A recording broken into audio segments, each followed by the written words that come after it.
Mike Zimmer is exactly the defensive coordinator that the Dallas Cowboys need right now. We will explain why on this episode of the Locked On Cowboys podcast.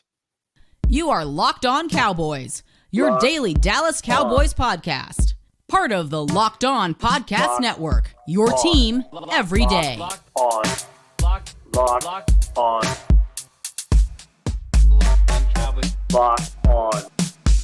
Cowboys.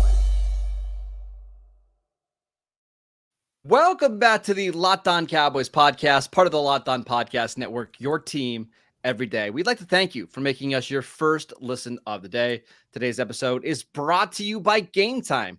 Download the Game Time app, create an account, and use promo code Locked On for $20 off your first purchase. I am your host, Marcus Mosher. You can follow me on Twitter at Marcus_Mosher. Joining me today, as always, is Landon McCool. You can check him out on Twitter at McCoolBCB. And we've got a special guest for you guys today from Locked On Vikings. It's our good friend, Luke Braun, who you can find on Twitter at Luke Braun NFL. We've been teasing this show all week long to get to talk to you guys about Mike Zimmer. Luke, thank you so much for joining the show. How are you doing today, sir? I'm doing great. I'm excited to talk about this too. I've been waiting all week to talk a little bit of Mike Zimmer. I love Mike Zimmer. I'm going to talk about him more on Locked On NFL on Tuesday. I'm never going to shut up about it. All right, let's just dive right in. Do you think Mike Zimmer is a good hire for the Dallas Cowboys as defensive coordinator? Because I know there's a lot of people out there that are skeptical about this hire. So I watched Mike Zimmer for 8 years. I covered him for 6 of those years. I started covering the Vikings in 2016. And that means that I watched the whole breakdown in 2020 and 2021. I watched it all go wrong. I watched it be fired. In fact, it was after the Vikings lost to the Cowboys that year, the Cooper Rush game, that I called for him to be fired. So I went through all of that. Oh my God, what a slam dunk with that in mind. When it came out that he was looking to return to the NFL, I was like, whoever gets this dude is getting an absolute home run hire. I can't emphasize it enough. The thing about Zimmer that makes him good, in my opinion at least, is that he is a chameleon. In his time in Minnesota, he ran a cover 3 that was kind of zone matchy. It would look kind of like what Gus Bradley does today. He ran that pretty early, and then when that sort of started getting beat, he transitioned to more man match concepts, Nick Saban type stuff, man match cover 7, if you're familiar with that. This is what Bill Belichick run some of that. Some quarters concepts that he stole from Pat Narduzzi in Michigan State, which is very funny because this year Brian Flores also stole from Pat Narduzzi at Pitt to make his defense. So this keeps happening. And all the way into even in 2020 and 2021, his last couple of years, they actually based out a cover 2 because the corners were really, really bad, which he hates. He has a famous quote from, I think it was his first year in Minnesota, that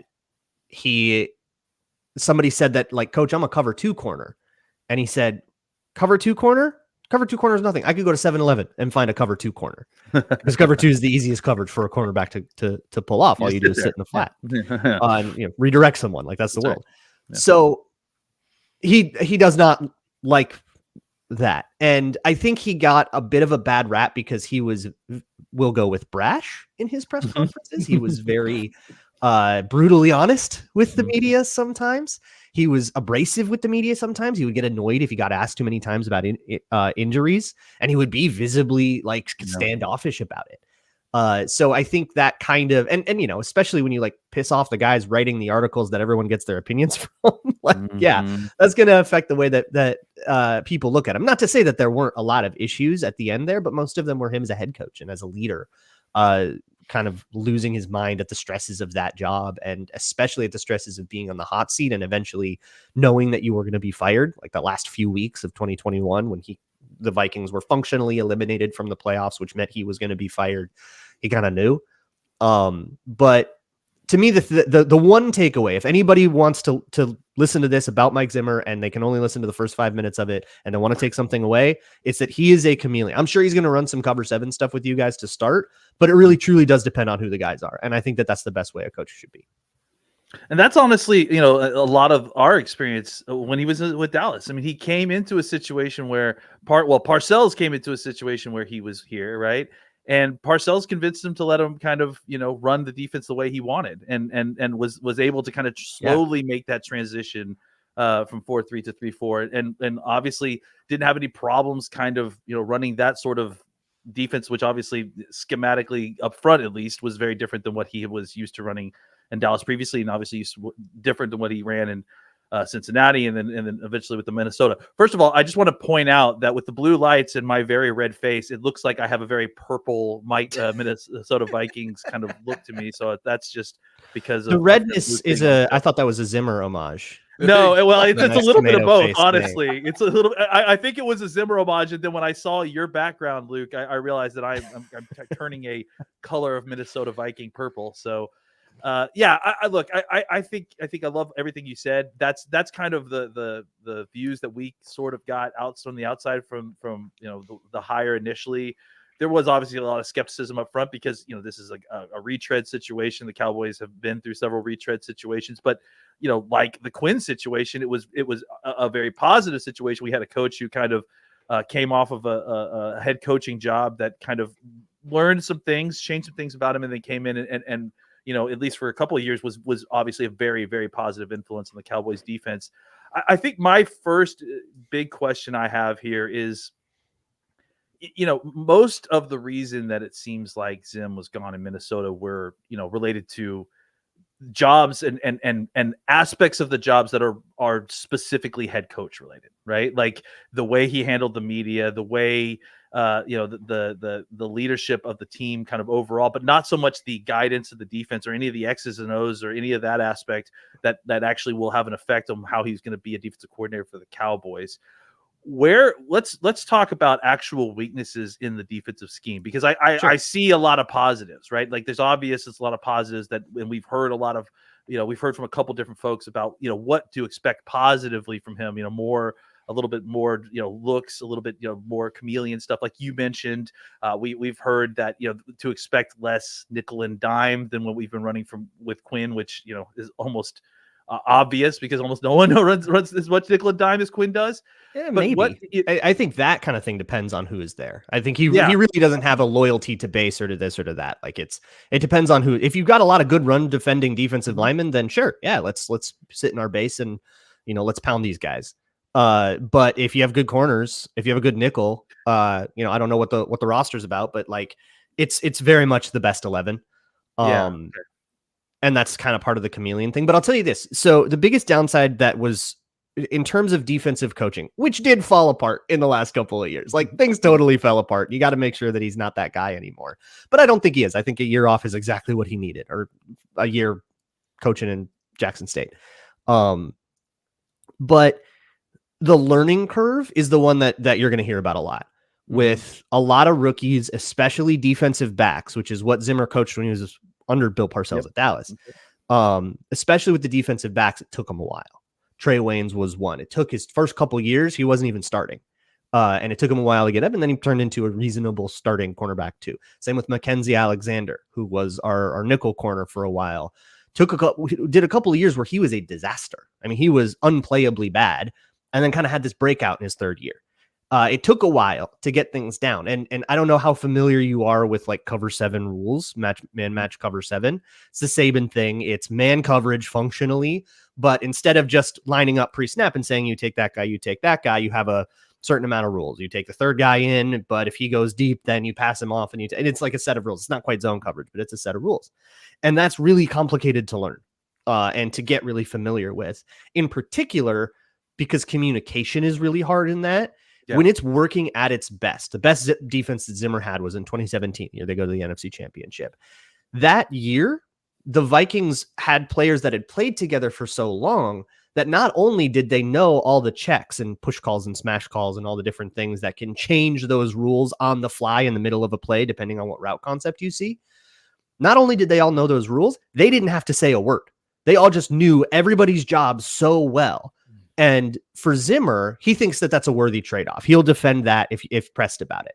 He'll say, yeah, I know it's going to take them a little longer to learn it, but I want them to know what everybody does. You don't get to just know your job. You have to know everybody's job. And if that means that you have to sit on the bench while you get comfortable with that, totally fine. That's not a big deal. So you can expect a slower learning curve for somebody, and he's just going to kind of say, yeah, that's a downside and that's worth it. I want to talk to you, Luke, about where the Cowboys and Mike Zimmer might use Micah Parsons and what they're looking for on defense in terms of personnel. We will get to that next. This episode is brought to you by BetterHelp. Sometimes we all need the opportunity to get something off of our chest. Big or small, certain things can really start to get to you. It's important to let that out, especially to someone who's unbiased on your life. So today, I want to tell you how I really feel about something. You might even be thinking the same thing this week. I hate Super Bowl parties. I've been harping on it all week. I hate watching games with people that don't watch a lot of football. It's not fun when people are talking over the game. It's not my thing. I'd rather be in my house watching the game by myself. There, I feel a little bit better. Therapy, it can be different for everyone. Most of us have much bigger problems than the Cowboys or your Super Bowl parties. It's important to get things off of your chest every once in a while. If you're thinking of starting therapy, give BetterHelp a try. It's done entirely online. It's designed to be flexible and suited to your schedule. Just visit betterhelp.com/lockedon to get 10% off your first month. That is BetterHelp, HELP.com/lockedon. Welcome back to the Locked On Cowboys podcast. Locked On has launched the first ever national sports 24/7 streaming channel on YouTube. And now it's also available on Amazon Fire TV in the free Fire TV channels app. Locked On Sports Today is here for you 24/7, covering the top sports stories of the day with the local experts of Locked On, plus our national shows covering every league. Find Locked On Sports Today now available on the free Fire TV channels app. All right, we are here with Luke Braun from Locked On Vikings talking about the hiring of Mike Zimmer as the Dallas Cowboys defensive coordinator. And Luke, I got to ask you, this is something that Cowboy fans have been just dying to know. Where's Micah Parsons going to line up in this defense? Probably all over. It feels like that's the move with him, right? Like he shouldn't be here. I guess maybe he could do the Everson Griffin thing, which was those guys, Everson Griffin and Danielle Hunter, would line up against the same tackle every single play. And they would use that and play like a long-term game where they would use a certain pass rush move over and over and over, and they would set it up. And then they had the leeway to decide when they would run the counter, when they would kind of try to do the change up, and they would pick like a key third down to do that. And that's where you get like a lot of the really like clutch sacks. The most famous example I can think of is 2019 playoff game against the Saints. Vikings pull off this upset.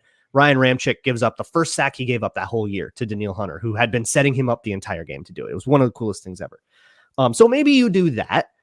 And I guess I'm not as familiar with Micah Parsons. So I guess I just have to ask, what is he good at besides just, pass rushing off the edge? Is he somebody that is explosive in a sim pressure? Then you can see the kind of the Anthony Barr role, which is what the Vikings did with him. Anthony Barr was an off-ball linebacker. He wasn't like a 3. He wasn't a Von Miller. He was a Kyle Van Noy, more like. And he would blitz a lot. He was always one of the highest blitz percentage linebackers out there. But he would also sim pressure a lot. So he would line up on the A-gap, mug the A-gap thing that became like called the Zimmer look. A lot of teams actually call it Viking. And then he would either come or not. He would blitz or not. He would actually talk to Eric Kendricks, the other linebacker. And again, without really saying a word, they could just make eye contact and know what it meant. One would come and one would not come, depending on, formation and where the running back is and stuff like that. And then the other one would have to back out, not only into coverage, but often back out and run all the way to the flat, which they were both athletic enough to do. So is that something that you want to have Micah Parsons do, is dropping out into, either hook zones or into flat zones? Or is that kind of a waste of his time? And maybe we should just have him rushing the passer all day. Maybe he runs stunts a lot. Maybe they do all kinds of things. Zimmer has some absolutely sick, exotic third down pressures, like third down. And Zimmer was one of the only people I think we've ever seen in the NFL to have a consistently good third down defense. Third down defense is notoriously an unstable statistic. Zimmer was good at it for years and years and years and years. They were always good on third down, to the point where it started to make you question if we were right about that stat, because he found a way. And a lot of that is exotic pressures and exotic simulated pressures requiring those kind of middle of the defense guys to be really athletic, those edges, those kind of bigger linebackers, to be really athletic and to be able to run around. So if Parsons can do that, then maybe you have him do that. If he is like part of his draw is versatility though, right? Like he can do a lot of things. Then Zimmer probably has him do a lot of things, move him around the formation, get him to back off into the flat if he can do that, get him to rush the edge all day if he can do that. Maybe that, you go up against a team that has a backup guard in. Okay, now he's rushing from a stand up, 3-tech all day long. Use that guy instead of just, plopping 2 letters next to his name and calling it a day. Think in jobs more than positions. Think in, zone defending, edge rushing, interior rushing. Think in jobs and responsibility, set the edge in the run, that kind of thing, rather than DE, DT, LB, that kind of deal. Yeah, I mean that makes a lot of sense. Obviously, I think we kind of have this idea in our head that Quinn owned, the ability to be multiple and to move Parsons around, but clearly that's not the case, right? And that Parsons will be able to kind of continue to be a versatile move piece for Zimmer, and that Zimmer is going to have his own ideas on how to do this. It's funny you mentioned sim pressures, because that's something that Marcus and I were calling for at the end of the year a lot. Is that we wanted to see them kind of use Micah in that way, because we felt like it would really kind of play with a lot of the QB's heads, because Micah had spent so much of his season being an A-gap blitzer, right? And coming up the middle. And honestly, when Zim's name got bandied about, the first thing I thought about is, man, Parsons is going to be coming through that A-gap a lot more than he has been previously. Real quick, I do want to talk a little bit about kind of, we're in draft season, right? And we're kind of looking at now that we have a defensive coordinator in place, we're trying to look a little bit at our templates, right? And like what sort of players, this defensive coordinator likes. And for the Cowboys, most of the time, your defensive coordinator, when they hire a new coordinator, they usually wait a year before they start drafting for that coordinator. It's just a thing that the Cowboys do. But let's go ahead and start getting a template in place for what you consider to be kind of a Zimmer type player at a couple of different positions, right? Talk to me about, does Zimmer have like baseline templates for his body types at, pass rusher, cornerback, or anything like that? Just because the Cowboys previously have, like the Cowboys like really long corners, kind of the typical Dan Quinn's Seattle cover 3, cover 1 corners, right? How does that template change, or does it change at all? Do you think, now that Zimmer's the defensive coordinator? The whole time he was in Minnesota, he would always say, you get the groceries, I'll make the meal. And he would, he had his guys that he had, his crushes on and stuff, and he would do what any head coach does in the war room. But ultimately, Rick Spielman did that, and he was pretty at peace with that. And he would kind of say, you get me who you get, and I'll figure it out. But obviously, a bigger corner that'll work really well on the outside. I think maybe one of the big things is for the nickel corner, or outside linebackers too. Whoever the second guy in is from the defense, they'll call that the apex. And the apex is sort of a liaison between the front and the secondary. And when certain communications have to happen, for example, any coverage adjustment that requires, let's say the outside receiver runs a crossing route. Well, the outside corner is not going to chase that crossing route. You'll get converted on all day if it's like mesh or something like that, right? So that those defenses will have like shallow calls, where the linebacker will pick that up, and he's got a head start, so we're going to be good to go there, right? The nickel often has to be the one that identifies, makes that call, and communicates it. That's really important. So you need a smart nickel corner, or if you're going to line up in base all day, a smart outside linebacker, or if a safety comes down, or whoever does that job needs to be smart. And it's not the green dot. The green dot's a different thing. That's just play calling, relaying information. This is somebody that needs to be able to recognize information, make a mid-play adjustment, and execute it. It's a harder thing to find on. You don't exactly test that at the combine, right? No, but that's a really important thing. But in his time, I mean, Zimmer started corners that were 5'11". He out on the outside. He had corners that played outside and in and flexed. He had guys that were only outside, big Xavier Rhodes type. He had, Mackenzie Alexander basically never played outside. He was always a nickel. He has a lot of different kinds of corners. You want range in your safeties. You want things you always want in an edge rusher, right? Length is always good. But he had undersized guys that worked out okay. I think maybe a question to ask is, okay, what's this guy's game? And how would I use that? And if you can answer that question, it's probably good. Like if you have a good answer to that question, it's probably going to work out. So you're saying we're not going to have a rookie slot corner this year is basically what you're telling me? It was very rare to see a rookie play slot all day long and be that apex. And it doesn't have, like, sometimes the outside corner can make that call. Like if you have to, it's whoever you trust, right? But just like geographically, it's best to have the guy between the linebacker and the corner making the, Maybe the Cowboys can bring back Terrence Newman for like 18 snaps a game. Give him some slot corners. It's funny. He started coaching and he lasted like 15 days. It was like, I'm pretty sure he still lives in Dallas, so maybe we can convince him. I was thinking this funny when Luke was talking, the person it felt like he was describing was Jordan Lewis. Exactly. So, I mean, that is one thing there you go. Be positive for the Cowboys. Like it can be the outside corner for sure if you wanted to line him up outside. Depends on who you have. All right, let's talk about some potential pitfalls with Mike Zimmer, because as much as all three of us like the hiring, there is a chance it doesn't go great. We will discuss what the potential downsides could be next. This episode is brought to you by Game Time. You shouldn't have to worry when you buy tickets to your next big event.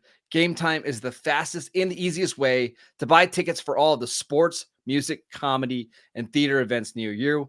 With killer last-minute deals, all-in prices, views from your seat, and their best price guarantee, Game Time takes the guesswork out of buying tickets. Game Time is the only ticketing app that gives you complete peace of mind with your purchase. See the view from your seat before you buy so you know exactly what to expect when you arrive. All-in prices show your total upfront so you know that you're getting a great deal before you check out. Buy tickets in seconds with just 2 taps. Take the guesswork out of buying tickets with Game Time. Download the Game Time app, create an account, and use promo code LOCKEDON for $20 off your first purchase. Terms apply. Again, create an account, redeem promo code LOCKEDON for $20 off. Download Game Time today. Last minute tickets, lowest price guaranteed. Welcome back to the Locked On Cowboys podcast. We want to thank you for making us your first listen every single day. One more segment here with Luke, who has been so gracious with his time. Luke, I got to ask you, like, is there something here that would prevent you from being all in on Mike Zimmer as a elite defensive coordinator? Is it the age? He'll be, I think, 68 in June. Is it the fit with Mike McCarthy? What are you thinking? I don't know enough about Mike McCarthy to know how those two are going to gel. Obviously, if this goes all totally belly up, it's probably because of personalities. Here's the thing. I think Zimmer is made to be a DC, not a head coach, because for one, like when he was in Minnesota, one of the biggest things about him was that he just ignored the offense down the stretch. Like he actually just stopped talking to Kirk Cousins. Like it actually got that bad. But in a less direct sense in earlier years too, he would show up to camp and he would have the defense practicing all these exotic blitzes, and the offense never really got to practice their like staple passing plays and stuff, which actually that definitely had an impact. Like he would focus so much more on defense than as DC. Who cares? Yeah, show up, do whatever you want to do, right? Like you don't have to worry about the offense when you're the DC. But hey, look, if the personalities clash and they end up fighting a whole bunch. I mean, this is what we're witnessing in San Francisco. Had nothing to do with how good of a DC Steve Wilkes is. 2 guys just didn't get along and it didn't work out. Of course I'm all in as Mike Zimmer as an elite defensive coordinator. I love Mike Zimmer and what he does. But if you want reasons to portend doom, I guess it would be maybe he's too much of a jerk and nobody likes him. Which as a defensive coach, hate to break it to you, it's more common than you think. Yeah. Everybody gets yelled at by their defensive coach. There's not a lot of kumbaya guys on that side of the ball. Or you can be worried that, maybe they'll draft a corner this year and he's going to take 2 years to get up to speed and everybody's going to think he's a bust. That's absolutely something that can happen. And if you do not get the calls and you do not get the adjustments, I don't care how tall you are. I don't care what 40 you ran. I don't care what your vert jump is. You may not play. If you don't get the calls right, you may not play because we will bust coverages. We will give up touchdowns. And it doesn't, unless you're Mrs. Incredible, you're not breaking up that thing if you bust the coverage. I gotta, that is actually my concern, and not so much necessarily with just the rookies, but like you mentioned, that one of the things that I've been harping on these last few weeks is that I feel like the Cowboys are on very mismatching team building timelines, right? They've given Mike McCarthy this kind of ultimate year to try to figure it out, but they brought in a guy in Mike Zimmer whose defense is going to maybe take a year or two to kind of fully be ingested into this defense. Or maybe I'm overselling that. But that's my concern, is that how good can this defense get in year one of learning the Zim defense? And is it going to be good enough, do you think, to kind of, and this is an impossible question to answer, I know, but do you understand? I guess what I'm asking is how do I square that round peg? Should I be actually concerned that the defense is not going to be able to ingest the Zim defense in time to be good enough to get where the Cowboys need to go in order to kind of continue this train into next year? So here's the good news. A lot of colleges run these same principles. Mm-hmm. So if you have anybody that went to Georgia, Clemson, Alabama, of course, with Saban, a lot of teams do a lot of this stuff. Michigan State, all that stuff. I don't know what colleges you're comprised of, but you got Trayvon Diggs. I think that's our only Alabama. Yeah, Trayvon Diggs. So Trayvon Diggs is not going to have as much of an issue because it's a lot of the same. It might be a different word here and there, but oh, cool. This is the Bama stuff. I got this. It's fine. One interesting thing with Diggs too is, so Zimmer is very much go for the pass breakup, don't be greedy kind of guy. You got to get some turnovers and you want to generate them, but he likes to try to generate them with that. So I know this is like super different for Trayvon Diggs, who loves to play greedy. And I think that's super fun. And Braun Bland, who had 9 interceptions this year. Yeah. So that actually might back off a little bit, but also that gets rid of explosiveness. And I actually think that, like, if you wanted to make an analytic argument, that's probably worth it. So yeah, that's one interesting thing. I'm more talking about rookies that are transitioning to the NFL entirely.